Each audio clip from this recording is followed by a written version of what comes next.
මිනාසන් කොනිචිවා ඔන්න ඉතින් ගොඩක් කාලෙකට පස්සේ අද මම ආයේ ඔයාලට ලෙසන් එකක් අරන් ආවා. අපි මේ වෙනකොට නිපාතවල සියලුම කොටස් ටික කතා කරලා ඉවරයි. ඉතින් ඔයාලට පුළුවන් channel එකට ගිහිල්ලා playlist එකට ගියාම ඔයාලට වෙනම categorize කරලා තියෙනවා නිපාත ටික. ඒ සියලුම නිපාත ඔයාලට ඒ lessons ටික බලන්න පුළුවන්. ඉතින් අද අපි පටන් ගන්න lesson එක තමයි Keiyoshi කියන lesson එක. Adjectives. Keiyoshi කියන්නේ ළමයි. Keiyoshi ගත්තහම දැන් අපි සිංහල භාෂාවේ ගත්තොත් සිංහල භාෂාවේ මොනවටද අපි adjective එකක් කියන්නේ? විශේෂණ පදයක් කියන්නේ. විශේෂණ පදයක් කියන්නේ කිසියම් ක්‍රියාවක් හරි නැත්නම් කිසියම් නාම පදයක් හරි විශේෂ කරලා පෙන්වන්න පාවිච්චි කරන වචනෙට අපි කියනවා විශේෂණ පදයක් කියලා. ඒක ක්‍රියාවක් එක්ක සම්බන්ධ කරොත් ඒක ක්‍රියා විශේෂණයක් කියලා කියනවා. ඒක නාම පදයක් එක්ක සම්බන්ධ කරොත් අපි ඒකට කියනවා නාම විශේෂණයක් කියලා. ඉතින් මේ විදිහටම ජපන් භාෂාවෙත් අපිට Keiyoshi ඉගෙන ගන්න තියෙනවා. මේ Keiyoshi කියන එක අපිට නාම පදත් එක්ක ක්‍රියාපදත් එක්ක ඒ විදිහට එක එක විදිහට ජපන් භාෂාවෙදිත් අපිට භාවිතා කරන්න ලැබෙනවා. ඉතින් මම මේ අද පටන් ගන්න ලෙසන් එක ඔයාලට කොටස් 5කින් තමයි කියලා දෙන්නේ. ඒකේ පළවෙනි කොටස විදිහට තමයි අද මම මේ ලෙසන් එක පටන් ගත්තේ. අපි ලෙසන් එකට යමු. Keiyoshi කියන්නේ මොනවද? මම කිව්වා Keiyoshi කියන්නේ විශේෂණ පදවලට කියලා. විශේෂණ පද. Right. විශේෂණ පද Keiyoshi.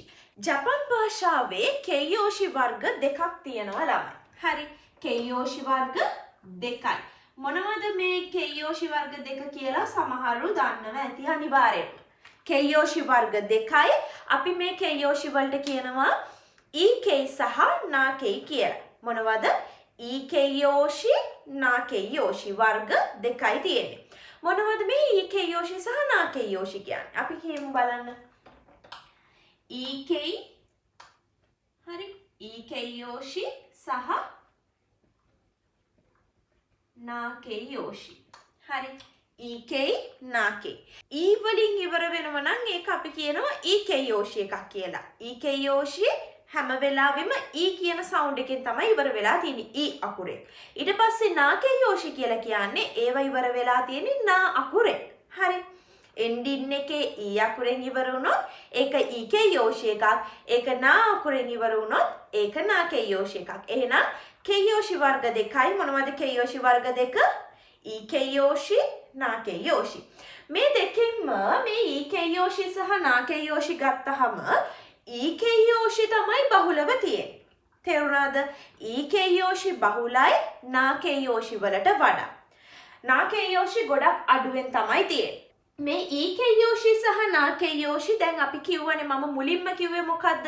අපිට මේ Keiyoshi කියන එක පාවිච්චි කරන්න පුළුවන් කිසියම් නාම පදයක් විස්තර කරලා නාම විශේෂණයක් හදාගන්න. ක්‍රියාපදයක් එක්ක විස්තර කරලා මොනවද? ක්‍රියා විශේෂණ හදාගන්න සහ ඊළඟට අපිට තව පාවිච්චි කරන්න පුළුවන් අවස්ථාවන් තියෙනවා. right. එතකොට ඒක භාවිතා කරන අවස්ථා අනුව මේක වෙනස් වෙනවා. අපි මේව හදාගන්න ඕනේ. තේරුණාද? එහෙම හදාගන්නකොට සංකීර්ණ බවකින් යුක්ත වෙලා තියෙන්නේ මේ Ikeiyoshi. හරි.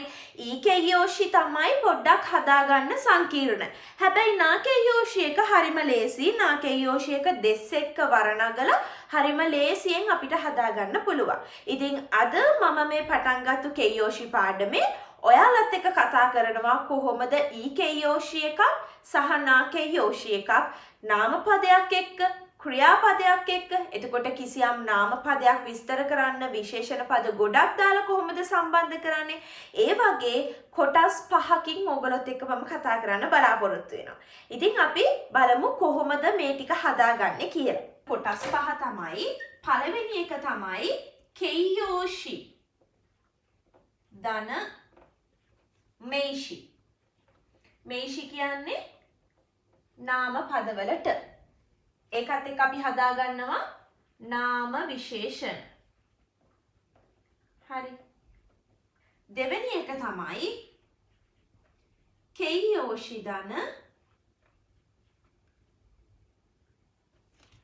ජෝෂි. ඒකෙන් අපි හදා ගන්නවා ක්‍රියා විශේෂණ.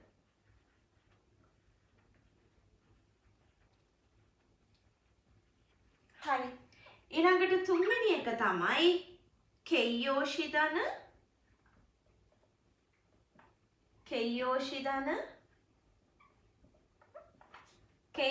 ධන නම්. මේකෙන් අපි කතා කරන්නේ නාම පදයක් කොහොමද විශේෂණ පද කිහිපයක් යොදලා විස්තර කරන්නේ කියලා. හරි? නාම පදයක් විශේෂණ කිහිපයක් යොදා විස්තර කරන්නේ කොහොමද කියන එක මේකෙන් කතා කරනවා. හරි. ඊළඟට හතරවෙනි එක තමයි කෙයෝෂි ධන දෙස්. කෙයෝෂි ධන දෙස් කියන්නේ වාක්‍ය අවසානයට කොහොමද අපි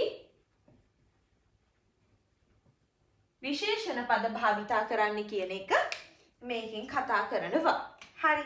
ඊළඟ එක තමයි කෙයෝෂි ධන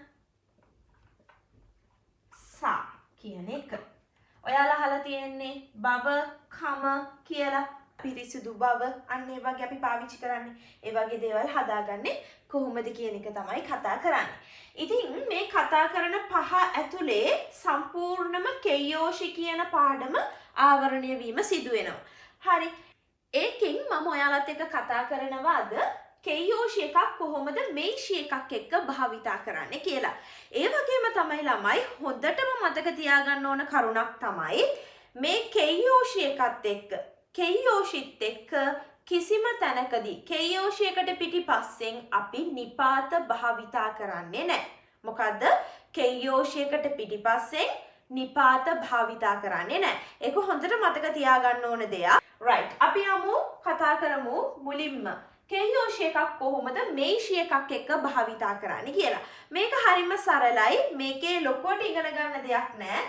මෙන්න මේ හරියෙන් පස්සේ තමයි අර සංකීර්ණ බව මම කිව්වේ සංකීර්ණ කොටසක් තියෙනවා කියලා ඊකේයෝෂි එකේ ඒ ටික එන්නේ ඉස්සරහට. ඉතින් මෙතනදී අපිට හරිම ලේසි කොහොමද මේෂි එකක් එක්ක භාවිතා කරන්න කියන එක ඉගෙන ගන්න එක. හරි. පළවෙනි සුකයි කතා එක තමයි මොකද්ද? කෙයෝෂි ධන මේෂි. කෙයෝෂි එකක් මේෂි එකක් එක්ක භාවිතා කරන්නේ කොහොමද? මේෂි කියන්නේ නාම පද nouns වලට මේෂි. right? මේෂි එකක් එක්ක කෙයෝෂි එකක් භාවිතා කරන රටාව හරිම ලේසි, හරිම සරලයි. ඒක ඊකේයෝෂි එකක් නම් ඊ එකත් එක්ක මේෂි එක භාවිතා කරනවා. සහ ඒක නාකේයෝෂි එකක් නම් නා එකත් එක්ක මේෂි එක ලියනවා. හරි. මේකෙදි අපිට එක noun එකයි විස්තර කරන්න පුළුවන්. නාම පද කිහිපයක් මෙතනදී විස්තර කරන එක ගැන නෙමෙයි මේ කතා කරන්නේ. ඒක අපි කතා කරන්නේ තුන්වෙනි තැනදී. හරිද? ඒක අපි කතා කරන්නේ තුන්වෙනි තැනදී. මේ අපි කතා කරන්නේ එක මේෂි එකක් එක්ක කොහොමද මේ ඊකේයෝෂි සහ නාකේයෝෂි භාවිතා කරන්නේ කියලා. අපි කියන්නේ ලස්සන ළමයා, රතු පාට ගවුම. රතු ගවුම මොනවා කරාද? විශේෂණ කරා රතු කියන පාට දාලා. ඒක එහෙනම් විශේෂණ පදයක්. ඒ විශේෂණ පදෙත් එක්ක අර ගවුම කියන එක විස්තර කරාම ඒක නාම විශේෂණයක් වෙලා තියෙනවා. අන්න ඒ වගේ එක noun එකක් එක්ක කොහොමද භාවිතා කරන්න කියන එක තමයි මෙතනදී කතා කරන්නේ. එතකොට මෙතනදී අපිට රූල් එකක් නෑ ලොකුවට. මොකද්ද කරන්නේ? ඒක ඊකේයෝෂි එකක් නම් ඊ එකත් එක්ක මේෂි එක භාවිතා කරා. ඒක නාකේයෝෂි එකක් නම් නා එකත් එක්ක මේෂි එක දැම්මා. හරි. අපි උදාහරණයක් බලමු ඊකේයෝෂි වලට. අපි කියමු අකයි කියන එක. අකයි කියන්නේ මොකද්ද? රතු. අකයි කියන්නේ රතු. මේක ඊකේයෝෂි එකක්. ඊ එකෙන් ඉවර වෙලා තියෙන්නේ. එහෙනම් මේ අකයි කියන එකට මම දානවා පිටිපස්සෙන් කුරුම. අකයි කුරුම. මෙන්න මේක මොකද්ද? මේ තමයි noun එක. එහෙනම් මේ noun එක describe කරා රතු පාට කියන විශේෂණ පදය දාලා. එහෙනම් මේක දැන් වෙනවා මොකක් වෙනවද? නාම විශේෂණයක් වෙනවා. එහෙනම් රතු පාටකාරය රතු පාටකාරය රතු කාරය රතු කාරය. එහෙනම් රතු කියන වචනේ දාලා මේ කාර් එක අපි ඩිස්ක්‍රයිබ් කරලා තියෙනවා. හරිද? එහෙනම් මේක EKයෝෂි එකක්. ඒකේ E එක කට්ටුනේ නැහැ. මුකුත් උන්නේ ඒක EKයෝෂි එකක් නම් E එකත් එක්කම පිටිපස්සේ noun එක එකතු කරලා තියෙනවා. අකයි කුරුම රතු පාට කාරය රතු කාරය. හරි. අපි නාකයෝෂි එකක් ගමු. නාකයෝෂි එකක් shinsetsu na shinsetsu na මේක මොන කයෝෂි එකක්ද? නාකයෝෂි එකක්. කොහොමද නාකයෝෂි එකක් කියලා කිව්වේ? නා එකකින් ඉවර වෙලා තියෙනවා නම් මොන කයෝෂිද? නාකයෝෂි. එහෙනම් ඒක පිටිපස්සෙන් අපි දානවා noun එකක්. මොකක්ද අපි දාන noun එක? හිතෝ කියලා දාමු. හිතෝ. හිතෝ කියලා කියන්නේ පුද්ගලයා. මිනිස්සෙක්ට අපි කියනවා හිතෝ කියලා. shinsetsu na කියලා කියන්නේ ළමයි කරුණාවන්ත. කරුණාවන්ත. කරුණාවන්ත. එහෙනම් කරුණාවන්ත පුද්ගලයා. පුද්ගලයා කියන noun එක අපි describe කරා කරුණාවන්ත කියන විශේෂණ පදේ දාලා.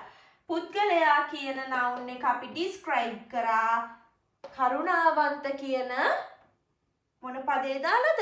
විශේෂණ පදේ දාලා. එහෙනම් ඒක නාකයෝෂි එකක්. නාකයෝෂි එකේ නායක තියෙද්දිම පිටිපස්සෙන් ඇඩ් වෙලා තියෙනවා හිතෝ කියන එක. පිටිපස්සෙන් ඇඩ් වෙලා තියෙනවා හිතෝ කියන එක. තේරුණාද? මේක හරිම සරලයි, හරිම ලේසි. කයෝෂි එකක් මේෂි එකක් එක්ක භාවිතා කරලා නාම විශේෂණයක් හදද්දී අපිට ලොකු දෙයක් ඉගෙන ගන්න නෑ ළමයි. මොකක්ද ඔළුවේ තියාගන්න ඕනේ? මෙන්න මේක තමයි ඔයාලා ඔළුවේ තියාගන්න ඕනේ. ඒක EKයෝෂි එකක් නම් EKයෝෂි එකත් එක්කම මේෂි දැම්ම. ඒක නාකයෝෂි එකක් නම් නාකයෝෂි එකත් එක්කම පිටිපස්සේ මේෂි එක එකතු කරා. ඔච්චරයි ඕකේ මතක තියාගන්න තියෙන්නේ. ඉතින් මේ විදිහට තමයි කයෝෂි එකක් එක්ක මේෂි එකක් භාවිතා කරන්නේ. එහෙනම් ඔයාලා සරලව මතක තියාගන්න ඕනේ මොනවද? කයෝෂි කියන්නේ විශේෂණ පදවලට ජපන් භාෂාවේ කයෝෂි වර්ග දෙකයි. මොනවද කයෝෂි වර්ග දෙක? EKයෝෂි සහ නාකයෝෂි. එහෙනම් ඒක අපි කොහොමද හොයාගන්නේ? ඒක EKයෝෂි එකක්ද නාකයෝෂි එකක්ද කියලා? ඒක E වලින් ඉවර වුණොත් ඒකට අපි කියනවා EKයෝෂි එකක් කියලා. ඒක නා වලින් ඉවර වුණොත් ඒක නාකයෝෂි එකක් කියලා කියනවා. අපි කතා කරා කයෝෂි ධන මේෂි නාම විශේෂණයක් කොහොමද හදාගන්නේ කියන එක.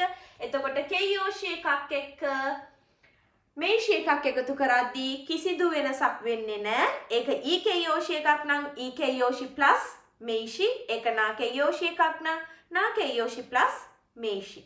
කිසිම වෙනසක් වෙන්නේ නැතුව ඔයාලට පුළුවන් කයෝෂි එකට පිටිපස්සෙන් නාම පදය එකතු කරගෙන නාම විශේෂණයක් බවට පත් කරගන්න. හරිම සරලයි. ඔච්චරයි අපිට ඔය පාඩමින් ඉගෙන ගන්න තියෙන්නේ. එහෙනම් මම හිතනවා ඔයාලට මේ කියලා දුන්න ටික තේරුණා කියලා. මම මේකේ description එකේ පල්ලෙහා ඔයාලට දාලා තියෙනවා EKයෝෂි සහ නාකයෝෂි list එකක්. පාඩම් කරන අයට ඒක download කරගෙන print outs අරගෙන කයෝෂි පාඩම් කරගන්න පුළුවන්. ඊළඟ වීඩියෝ එකේ මම ඔයාලත් එක්ක කතා කරනවා ක්‍රියා විශේෂණයක් කොහොමද හදාගන්නේ කියලා. right? ඔයාලට මොනවා හරි අපහැදිලි තැන් තියෙනවා නම් කමෙන්ට් කරලා අහන්න පුළුවන්. සහ දැනගන්න දේවල් තියෙනවා නම් කමෙන්ට් කරලා අහන්න. සහ ඔයාලා දන්න යාළුවෝ ඉන්නවා නම් ජපාන් ඉගෙන ගන්න අය ඉන්නවා නම් ඒ හැමෝටම වීඩියෝ එක ෂෙයා කරන්නත් අමතක කරන්න එපා. එහෙනම් ඊළඟට මම ඔයාලට අරන් එනවා මේකේ දෙවෙනි කොටස. ඒකත් එක්කත් අනිවාර්යෙන් හැමෝම එකතු වෙන්න. ඒ වගේම තමයි මම ඔයාලට අලුත් සෙෂන් එකක් අරන් එන්න බලාපොරොත්තු වෙනවා. ඒ තමයි ලබන මාසෙදී JLPT exam N5 ලියන්න ඉන්න අයට paper discussion එකක් අරන් එන්න බලාපොරොත්තු වෙනවා. ඉතින් ඒ දේවල් එක්ක හැමෝම අනිවාර්යෙන් එකතු වෙන්න.はい。皆さん見てくれてありがとうございました。さようなら。